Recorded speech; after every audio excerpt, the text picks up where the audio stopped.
How did the TikTok CEO's grilling go in Chinese media? That must have been a...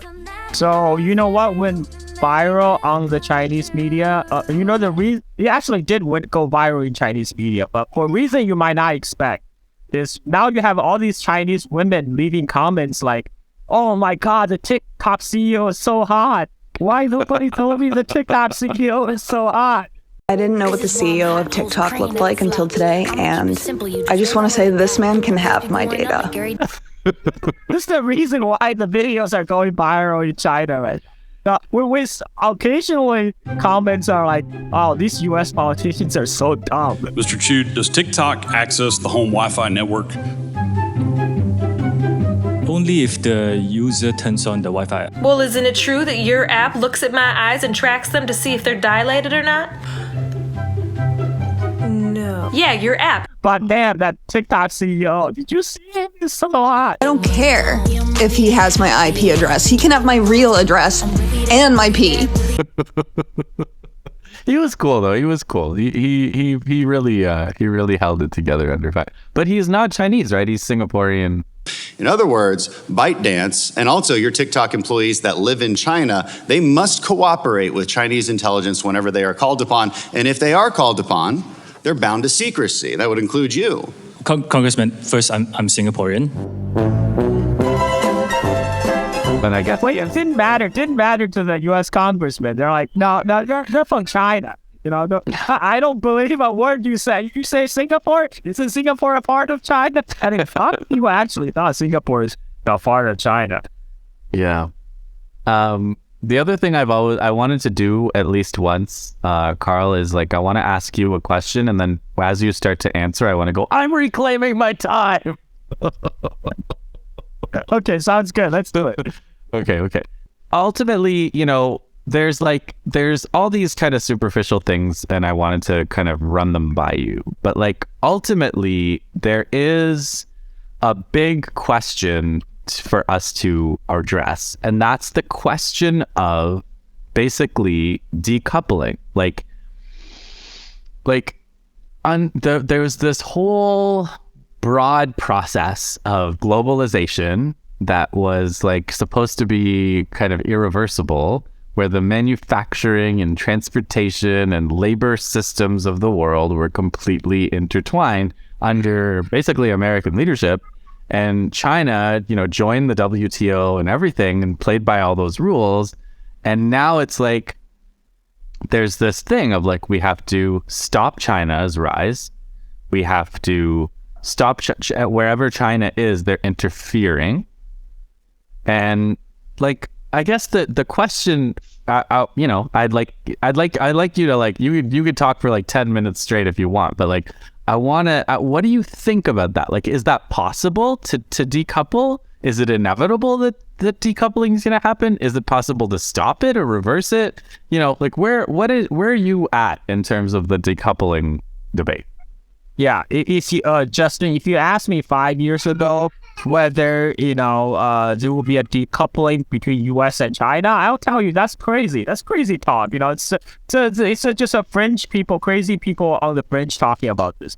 Well, guess what? Now those crazy fringe people are in power, and they're going full speed ahead with the decoupling idea. And the whole idea of decoupling is that U.S., China, and to a broader extent, the Western economies and China are too intertwined. It's too intertwined to the point that, we have Chinese influence our society, right? And like you point out, there's a WeChat brain chip implanted in all these overseas Chinese diasporas. They all receive order on the CCP, and we just don't know how to deal with that. But really, the real reason is because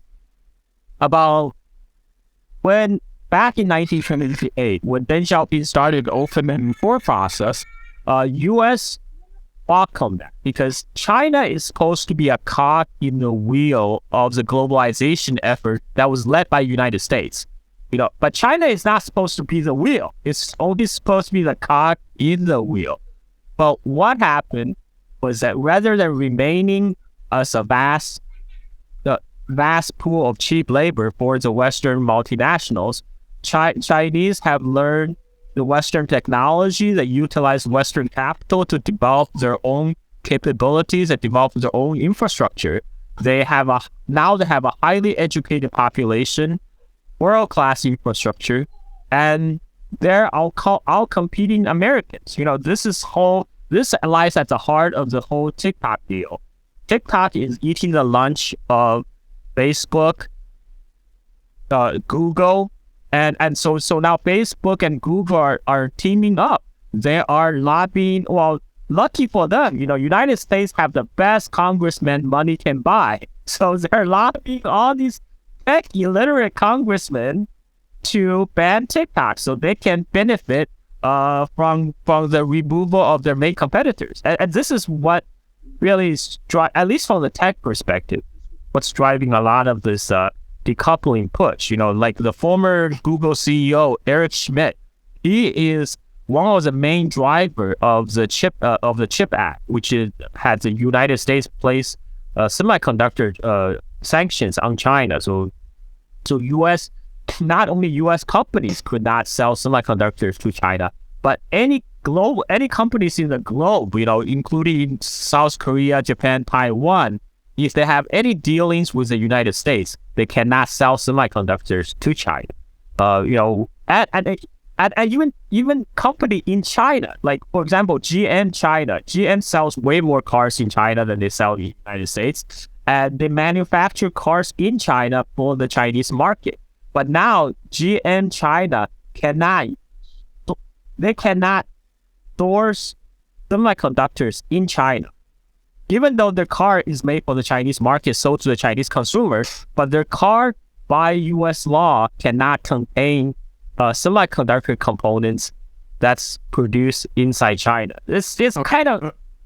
But I have two thoughts here, because isn't that like, if China were to design an import substitution industrialization policy that was like, we want to make sure that we produce the most high-tech components in China, wouldn't that be identical to the sanctions that the U.S. is putting on? Almost? Okay. Then let me turn it around, right? China is not the country that's sprouting the rhetorics of free market capitalism, right? China has been very clear. We only takes what market capitalism works for us. Market capitalism works for us, not the other way around, which is not the supposedly American ideal. The American ideal is all about embracing the free market capitalism, embracing competition, and by the admission that one of the argument about the TikTok ban is like, but Facebook and Google are banned in China. Well, what you're saying is the Chinese model is correct. What you're saying is that is a model you need to imitate. You need to copy what the Chinese is doing to get ahead. They're so wrapped up in their own head about American exceptionalism, they cannot make that mental leap. So this is my answer to you, but I'm gonna take the lens back a little bit. Historically, when I was born in China in 1976, and when I was growing up in China in 1980s, China is just like any other developing countries. It exported crude commodities and imported manufactured goods. Like everything from fertilizer to transistor radio has to be imported. China was an oil exporter back in 1980s. China exported the crude oil to Japan and imported the Japanese and American-made machineries, radio, everything from radio to TV to refrigerator. Like I was so happy in 1984 when my dad sent money back to the United States to China so we could buy a Japanese-made refrigerator. It's not like we're not patriotic Chinese. It's because back in 1985, China didn't make refrigerators. China didn't produce its first domestically produced refrigerator until 1986. A year after we bought our Japanese made refrigerator. So, but China has climbed that value chain by doing exactly as you said, the state mandated import substitution, right? Because eventually China learned to make their own refrigerators, make their own TV, and now they're all competing everybody out. And that's a story that has been the story of China. So in the United States, we promoted free trade when it suited us. When it was U.S. products that's been sold all over the world, we didn't want trade barriers, right? Like you need to adhere to the free market capitalism. We hear this about the miracle of Chicago boys, right, in Chile, and we actually have to pull off a coup to do that. But now that the table has been turned, now China is out competing against United States. And people are saying, well, I mean, how is that possible? Authoritarian communist country like China, these people cannot even innovate. How could they compete against the greatest democracy on earth, US of A, right? The only possible explanation is they cheated. This inscrutable Orientals, they're always sneaky. And so they stole our technology, they stole our job, they stole everything. That's why we're in the funk we're in now, right? But the real reason, right, is China didn't come to the United States to move all the manufacturing plants to China. That's a U.S. industrialist. U.S. capitalists are the one who saw, we can make more money by exploiting the cheap labor in Asia. And when China opened up, they all rushed in because that back then was a very cheap and very educated workforce. And instead of pointing fingers at those capitalists, because our congressman was already in the pay of those same capitalists who moved the manufacturing to China. So instead, it's much easier to, hey, look at those Chinese, blame the Chinese, right? They're the source of all your miseries, rather than focusing on what worked in China, which is investment in public education, investment in infrastructure, right? As a holder of U.S. passport, I can say United States is doing nothing of the sort. Why invest in education and infrastructure when you can invest in the defense industry? when you can spend trillions of dollars investing in weapons and sell abroad and use it abroad to further U.S. hegemony. So I was just gonna say, like, you've been following the chip story. So I guess, like, because you interrupted your own rant around when China started innovating. so I'm just like, where is this going now? Like, if the sanctions, to me, it seems clear that if the sanctions do happen, if there is a real cutoff and they're like, no more Chinese students come to Canada, no more projects between universities, no more chips from Taiwan or South Korea, it seems to me China's going to be just fine, even if all of that happens. Is that your sense too? You know what I think it is? Justin? I think these people, what they were doing is just literally pushing us back 40 years to the Cold War, right? I mean, that they think, okay, the Cold War, we know how the Cold War played out. We isolated the Soviet bloc and the Soviet collapse. Let's do the same thing in China. That's what they know how to do. And so the idea is, okay, all we got to do is now cut off the ties, right? And I don't think it's realistic, but these people who are pushing for the idea is actually going. But because the idea is, if you're so intertwined, we can't really go into a hard war with China without a lot of blowback, right? And this very dangerous idea, actually. And right now, exactly. Now it's 2023. It's not 1963. And what we're gonna have is basically United States and its allies, the so-called Five Eye countries, Canada. They are building a wall among themselves because China is connected with the globe, right? There are plenty of countries who are not signing on to this decoupling. The decoupling is only coming out from very specific countries. We're talking about U.S. and its allies. I mean, even like France and Germany are kind of very hesitant, right? And Israel is not decoupling. dependent on the trade with China. It's only the crazies in U.S. and some parts of the Anglo world are saying, "Oh, this is a great idea."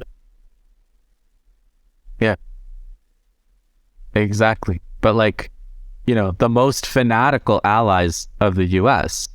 are not joining. Aside from Canada, U.S., Australia, UK, New Zealand. And then okay, so here's another big picture thing, because it's like, it's clear to me, China's trying to de-escalate. And I know, you can't say this in Canada, and nobody believes this in Canada. This is just like, nobody. People can't even synonymous with aggressive, right? If you look at the dictionary, that's what it says. China. People can't even hear this. Like, what I'm saying right now is not going to make sense. But China is trying to de-escalate, and Canada's like being quite aggressive in the kind of barking sense. But like, it seems like China is trying to put off, as far as possible, any kind of military confrontation. Yes. And the U.S. is trying to get it going while they still have some advantages. So is that, because if they, I think it's already too late, but like, but I don't know what's crazy is that just a couple of days ago, General Milley, who is I think the chairman of the Joint Chief of Staff of United States, he gave an interview to Defense One. He said, whoa, guys, let's cool off with all this coming war with China talk. This is dangerous stuff. This is like very hot territory right now. We don't need any more rhetorics to adding heat to the fire.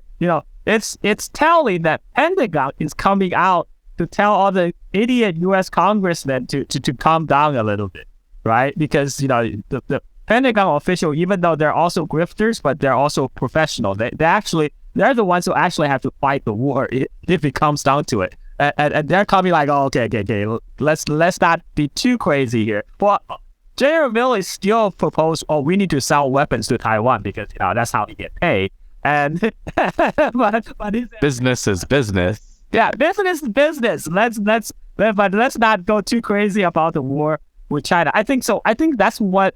A big part of it for a lot of the U.S. politicians, it's a game. It's a game of grit. A lot of the congressmen, I don't think fundamentally they care about China one way or another, but they just know, getting on the anti-China bandwagon. That's how they get their, rally their support, so especially from the stoners, right? For like the like I already mentioned, like Facebook, Google, all the big tech. And that's how they themselves get paid. They don't care, whether their rhetoric would have a real life impact. And then same thing with the U.S. military. They want to crank up the tension with China so they can continually, pump trillions of dollars into the military industrial complex, so themselves can get the kickbacks and retire comfortably into their Virginia mansions, right? I mean, like. Yeah. But the idea is they feel like, I think a lot of people feel that they can, because China has been so far very patient, very rational. So they thought, okay, they can just keep on pushing the buttons. Yeah. I mean, it's almost consequence free, right? For Marco Rubio or Ted Cruz going out to public and say China is our enemy, and they have been planning for 1,000 years to destroy America. America hasn't existed for 1,000 years, though. I tweeted to the effect that it's completely true. China has been planning since Tang Dynasty to destroy America.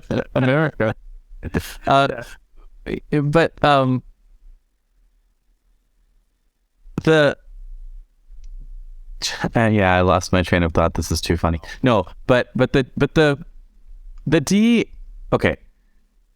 decoupling, the idea. I was listening to Jeffrey Sachs, I think, earlier, and he was saying like there's a lot of people in US politics that think you can press a button and stop technology from transferring. And that's like part of the mentality that's behind all this is like they're cheating, yes, but and they're also getting it from us. And so all we have to do is like change the rules so they can't get it, and then they're gonna stop getting it. But it's like, it's really, I think, the opposite. Like, if you change the rules so there's no relations between China and Canada, Canada's gonna suffer a lot, and China's not gonna notice. I really don't think China would even notice. Right now, when you say changing the rules, they're changing the rules for Canada, U.S. domestically. You know, the U.S. are coming out with a crazy Restrict Act, which, you know, land you 20 years in jail for using VPN and $1 million fine. And they claim China is somehow authoritarian because I use VPN in China all these years. I never had any fear of being landing in jail. But what it does is separate it again. It's walling off the U.S. and its closest allies, while the rest of the world is moving on with China. You know, now, like just in the span of the last week, we have, you know, the Malaysian, Singapore, leaders going to China. Macron is in China right now. And the Brazilian president Lula was supposed to be in China, but he came down with some flu. But he's gonna be in China later. So everybody is going to China to do business. While, you know, the crazies in U.S. and Canada say no, we're gonna have our own. We're gonna build a great wall around our country. You know? Yeah, it's gonna be great. It's gonna be great. And there is an India angle I want to explore, but there is one last thing before we go there, which is, you were saying that they want, I think you're right that the US kind of military industrial complex, the business side of it, has an interest in keeping tension at a certain level, but like not necessarily starting a war that they're not going to win. It's unwinnable against China, and they know. So on the other hand, China has been a little more sharp, right? There have been sent statements that have been a little more sharp. Like there was this kind of new Ministry of Foreign Affairs statement that was much less diplomatic than I've ever seen anything come out of China. And yeah, do you want to just talk about those things a little? Oh yeah, this is very, very much so. That's what some China watcher call the new wolf warrior diplomacy. As if all the Chinese diplomats suddenly all start conflicting other Western counterparts, which is kind of true, you know, metaphorically. But the thing is, I think China finally come to a realization that, you know, you at this stage, as much as they try to work with the West, it's the U.S. have its heart set on containing China, and that is why the recent speech to the Chinese people on public television, Xi Jinping said, very public, said United States is trying to contain us. He never have conveyed that message publicly to the Chinese public before. You know, before it was always, I mean, there's already a belief among the governmental level, but you know, they withheld that opinion to themselves because they don't feel they need to involve the public. Unlike the U.S., always backing the flames, right, of the xenophobia. But the fact that Xi Jinping communicated that clearly to the to the Chinese public, that means they kind of gave up on the idea that somehow the U.S.-China relation can be mended unilaterally by anything China is doing. And this is why Xi Jinping is not returning Biden's calls. You know, White House has been trying to reach out to Xi Jinping to arrange a call. They're not picking up. Chinese left them hanging. You know, like what's the point of talking to them? You know, every time the Chinese top diplomats meet with Tony Blinken, for example, they'll make some bunch of promises, and next thing you know, the U.S. come up with new sanctions against China. It's impossible to have any kind of trust in that kind of environment. So what's the point of talking? It would just, you know, maybe Biden can show, oh, I am a statesman. I talk to China, and then deliver nothing. You know, like there's no point of talking. So I think you're right. I mean, this is why a very very drastic change actually in the tone of Chinese diplomacy. Before they try to maintain a low profile, they try not to comment, try not to be too controversial, to not too spicy. And now they go all out with snarks and everything. It's great. I love to see it. I love to see it. So speaking of spicy, we do have India, and I've been trying to make sense of India because India, China, we've done many programs, you and me, about the Himalayas and their problem. And India is usually the pro-US, one, although it's like there's like this triangle with Pakistan, or it's a quadrangle, I don't know, because Pakistan also really has managed to keep good relations with China and good relations with the US, but it's all very fluid right now.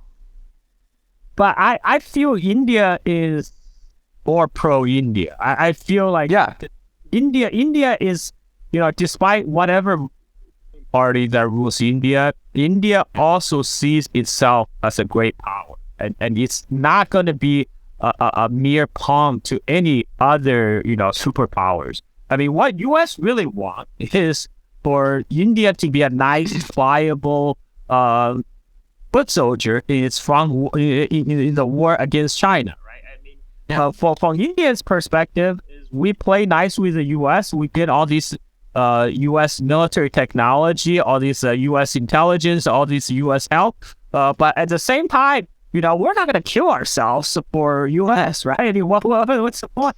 India is the kind of friend to the West that the West has been to India, I think. They're like trying to be as unreliable, as deceptive, as capricious as the West is, and they're doing a good job. Well, I think India is just watching out for its own. Yeah. I mean, in a way, because India is also very friendly with Russia. Traditionally, always. And this time, India clearly did not go with the West on sanctioning Russia because India. Why would India can just continue to purchase discounted Russian oil, right? Like and resell it.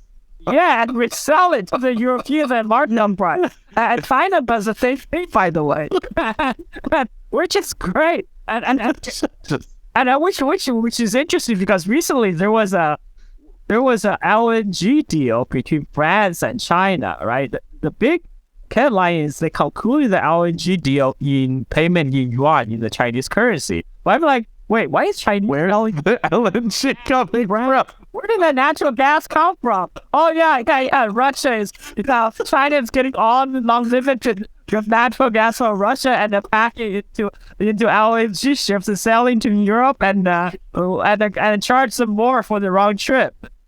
This is so strange. This world is so strange now. Yeah, so I think that's right. Like domestically, I think India is in bad shape, like in terms of their political system. I don't know if I want to use the word democracy anymore because I just don't know what it is. But like historically, like India was ruled by one party for 50 some years before this party, and it seems to me this party, this Hindutva thing that rules India, they just want their 70 years now. They're like, the Congress had 70 years of this kind of secular thing, and we want our 70 years. And I think it's really bad, and I think it's horrible for especially Indian Muslims. And Pakistan is in no shape to stand up for anybody right now.